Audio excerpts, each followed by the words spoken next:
Last week, the New York Times began working on a story about where my family and I live. As a matter of journalism, there is no conceivable justification for a story like that. The paper is not alleging we've done anything wrong, and we haven't. We pay our taxes, we like our neighbors, we've never had a dispute with anyone. So why is the New York Times doing a story on the location of my family's house? Well, you know why.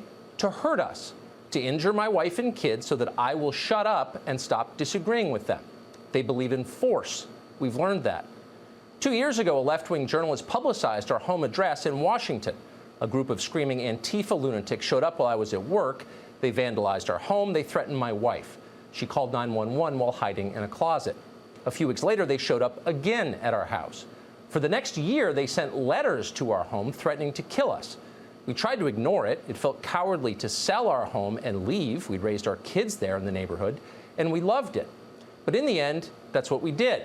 We have 4 children. It just wasn't worth it. But the New York Times followed us. The paper has assigned a political activist called Murray Carpenter to write a story about where we are now. They've hired a photographer called Tristan Spinsky to take pictures. Their story about where we live is slated to run in the paper this week.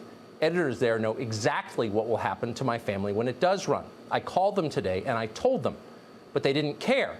They hate my politics. They want this show off the air. If one of my children gets hurt because of a story they wrote, they won't consider it collateral damage. They know it's the whole point of the exercise, to inflict pain on our family, to terrorize us, to control what we say.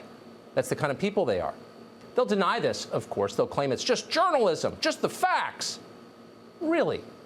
So how would Murray Carpenter and his photographer Tristan Spinsky feel if we told you where they live, if we put pictures of their homes on the air? What if we publicized the home address of every one of the soulless robot editors at the New York Times who assigned and managed this incitement to violence against my family? What about the media editor, Jim Windolf? We could do that. We know who they are.